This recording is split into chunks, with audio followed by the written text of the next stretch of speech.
Hello YouTube, Infinite Magicraid community, Gandalf here. I thought we will get Katherine together live on recording. We are one battle away, and we're getting exclusive to Katherine, not just exclusive one, because since the last video, I have also went ahead and did Tower of Mark and cleared stage 24. This was by far the hardest stage without having a shield remover. And I brute forced this. It took me about 35 turns. You can imagine how, and I manually tried it several times. Basically, what I had to do is for every AoE, time it so Katherine can do a counter attack from everybody. Allcaster, I did level him up. Again, they're not on the best of gears. I'll show them very briefly. Here's kind of their stats. And here's Mackin.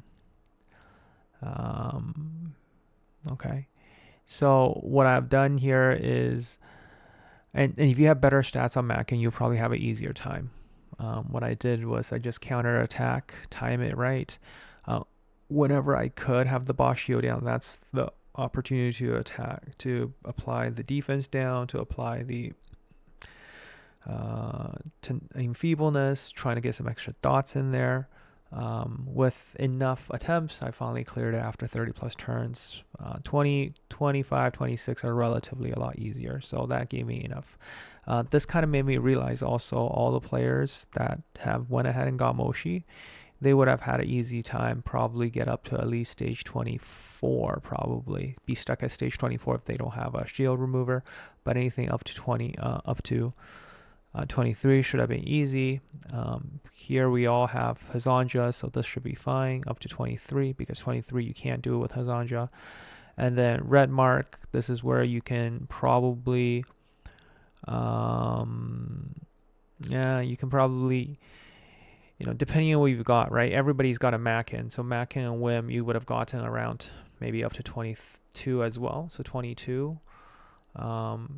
So that's why that would have made getting the first Katherine a lot easier for people who went with a Moshi starter.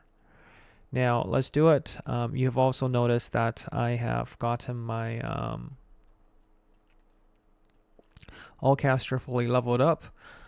Yes, this does make cheesing a little bit more difficult. My thought is eventually I'll get to a point where I will just run him without any gear if I ever do want to try the cheese.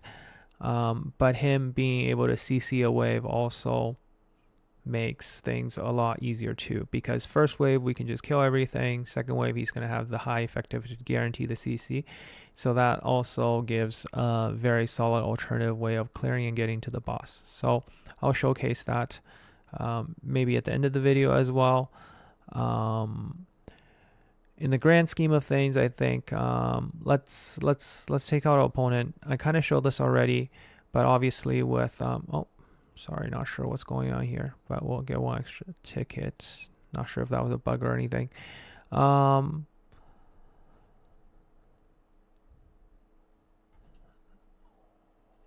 With Allcaster fully leveled up, it'll also allow me to put him at much higher speed. You can see that my Allcaster is at 1858. This is also why farming these stages are super helpful, because it gives you the talent that you require to get extra speed. And early on when your gear is really lousy, those talents really make a huge difference.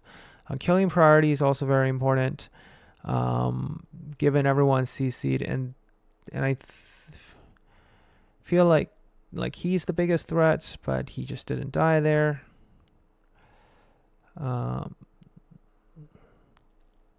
Let's slow it down. Getting rid of the Mackin, and then we gotta focus on making sure that Nordak doesn't go. Oh, this stun's gonna hurt. So we're gonna have to deal with DMU for a few turns because Nordak is gonna go. It's almost like a waste at this point. Maybe that will, no, that definitely won't kill it.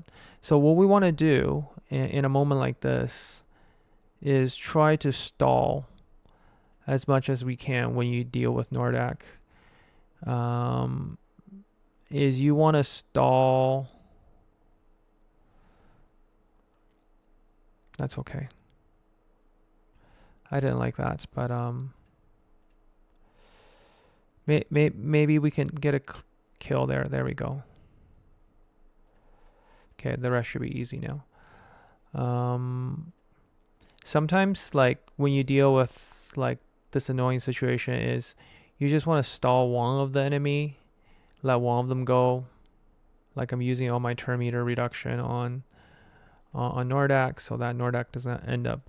Oh, that was a misclick there. Anyways, so we're about to get Katherine. Yes, and I think also the fact that I spent the extra 100 summons to get to the 600, that allowed me to actually get one extra copy of Mackin, which I needed. So let's talk about common things I see players do early game. And of course, many of you are going to be getting your E1 Katherine first. E1 Katherine is really important in terms of being a cleanse for anti-CC early.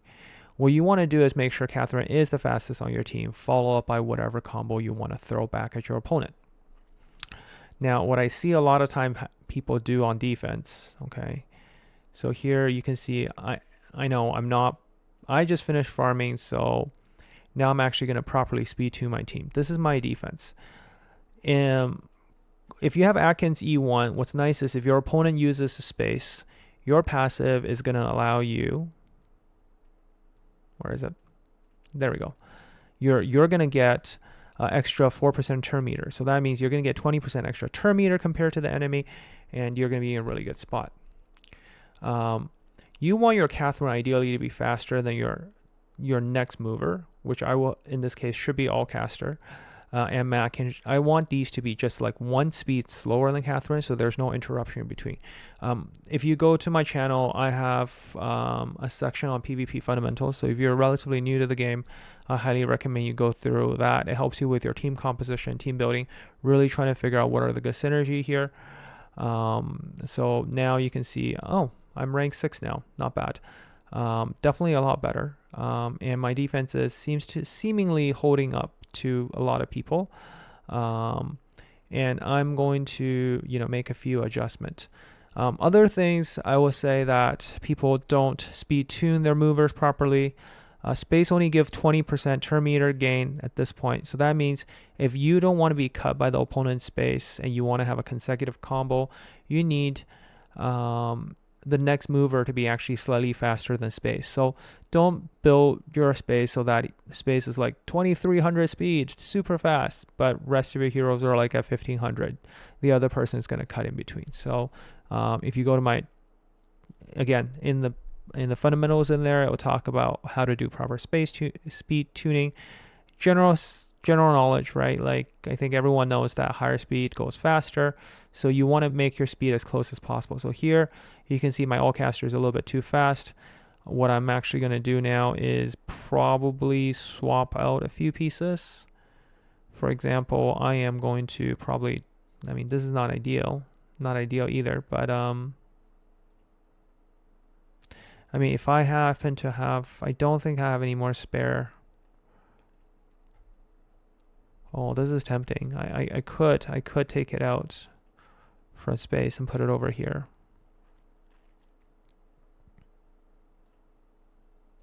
This has some crit rate, right? So for example, let's just say we steal this from space, and let's give our all caster this set back on with some extra crit. Still not ideal. The crit is so low. It's so hard to gear up things at early game. But you can see we're a little bit better space tune. I want Katherine to go, then all caster. Atkins can be the last one to go. Mackin should go before, because after Mackin's going to take double turn and lose that buff. Ideally, I want Mackin to go even before Katherine. I don't know if that's possible or not. I don't have a speed piece. In a couple of days, we'll begin to farm Marius, which will allow me to really pick up and get everybody hopefully over 2000 speed. Speed is really important in PvP, so if you can manage high speed, you're going to be in a really good spot. So with that kind of out of the way a little bit, yeah, ideally I really have, I mean, it's not ideal, but let's see, do I have a speed piece here?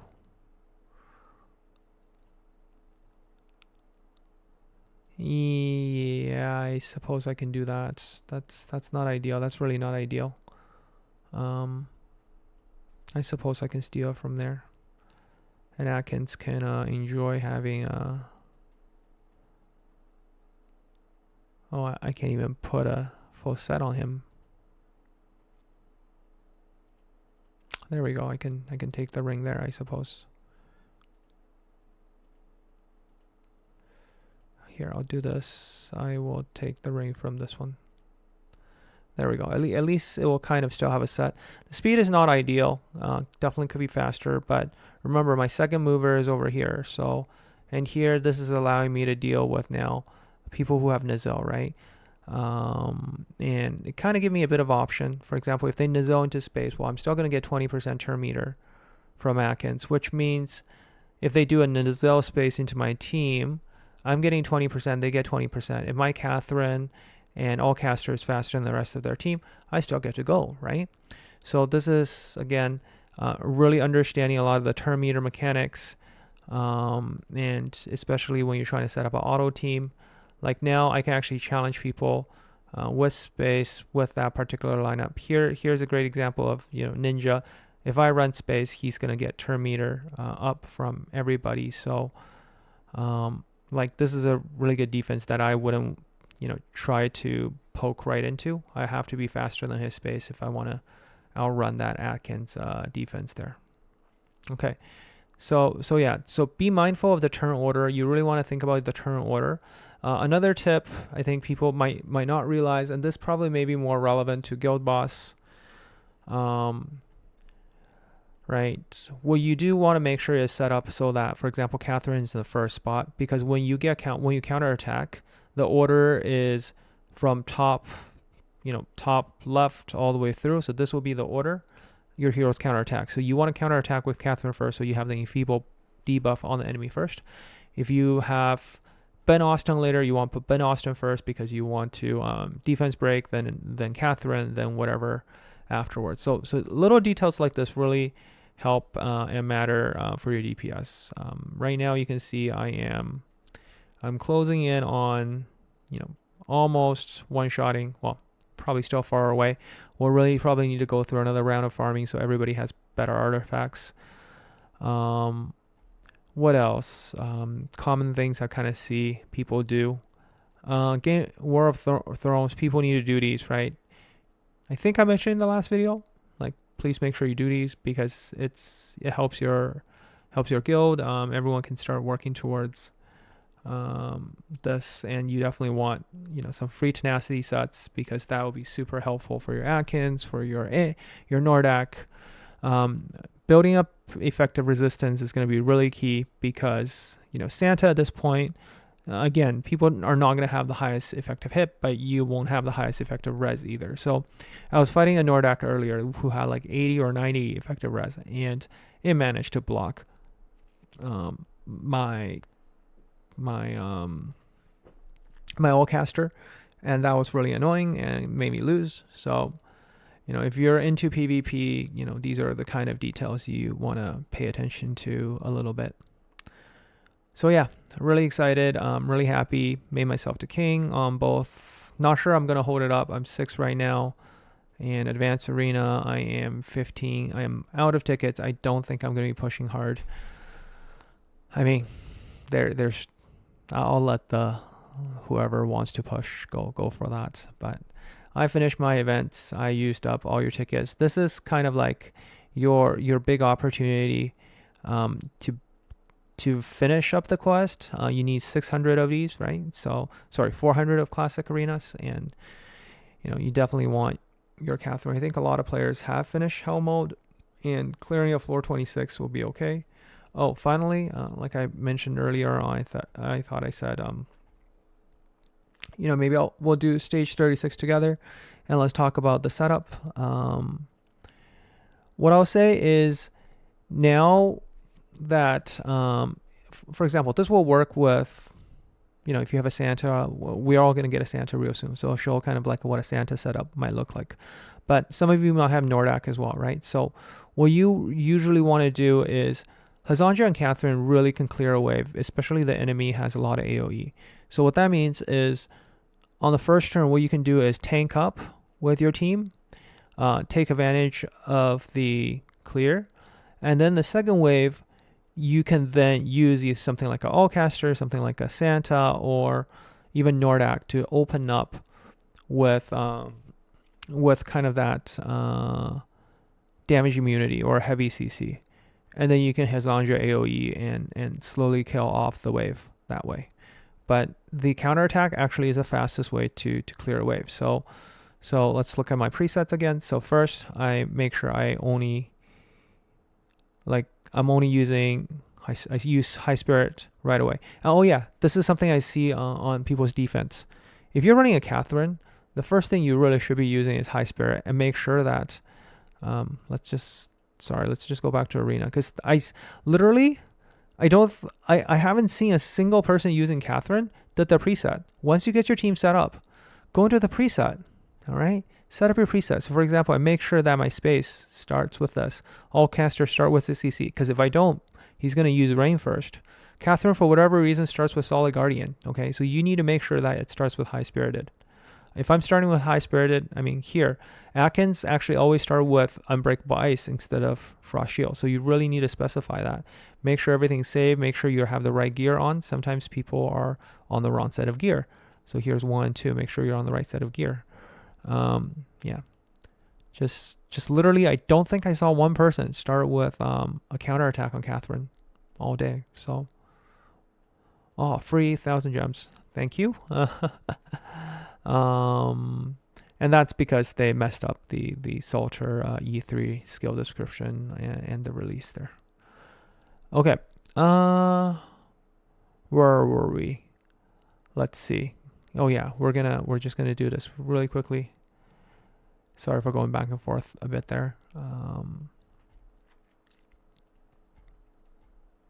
So you can see Hazanja, I'm actually blocking off the ultimate here because I really want to make sure the ultimate is available. And this should usually kill everything because there's so many AoEs in the enemy. Allcaster is saving the prestige. I can use Rain first, getting that defense down. So here, my own mistake, right? Like, make sure I am on the right set of gear, right?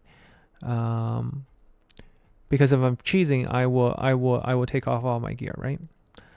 Here, space, I am starting with Nightmare, and then I'm using Vision of Life just once. I actually feel like I don't need to use Vision of Life. I probably should use it at the beginning of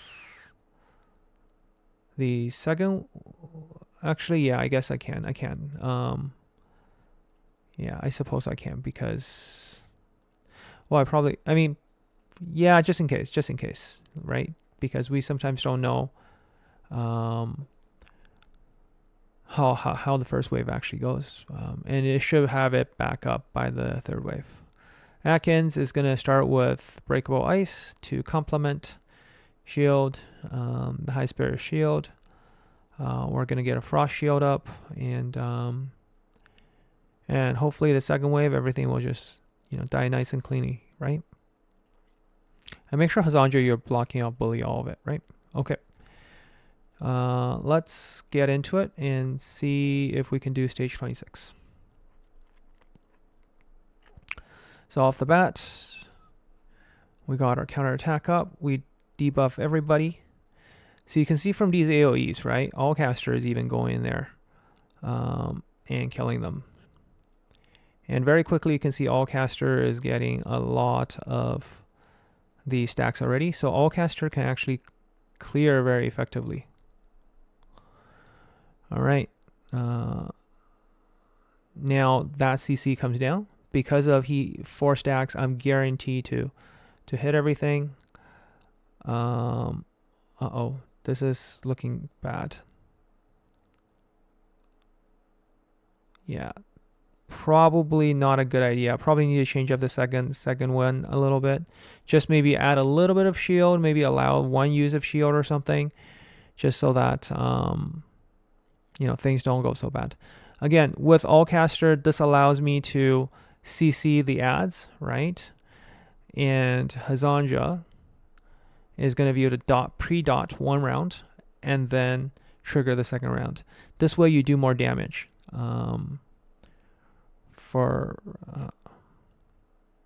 Okay, so clearly, the damage is not there, but at least we got one stack. When Allcaster dies, one stack gets passed over to Hazanja, so Hazanja is able to do some extra damage there and get some extra effective hit boost. Right, let's see if you can see it directly. Yeah, you see the effective hit went all the way up to 104 from one stack of the buff. Now again, it's not optimal. Obviously, if you do want to go for the cheese method, you will need more. But hey, just in case Allcaster dies, you're still you're able to pass it over to Hazanja so that Hazanja does some extra damage. Allcaster is not going to do that much damage to the boss, so Allcaster dying wasn't necessarily a bad thing. All right, so there you go. Hopefully that gives people some showcase on, hey, Nordak is really strong. Like I'll love to showcase Nordak as my next mythic hero. I am farming very hard. You can see I am at I'm only at 28 shards, so still got a lot of work to do. I mean, in the last settlement I was ranked 30th. Again, like I said, you want to aim anywhere you want to aim for top 50. Now, I don't think I'll be able to sustain this. I know a lot of people will be farming this, but I hope to. Usually the arena events are a little bit cheaper to level up, so maybe I'll aim for top 20 for 2 extra shards.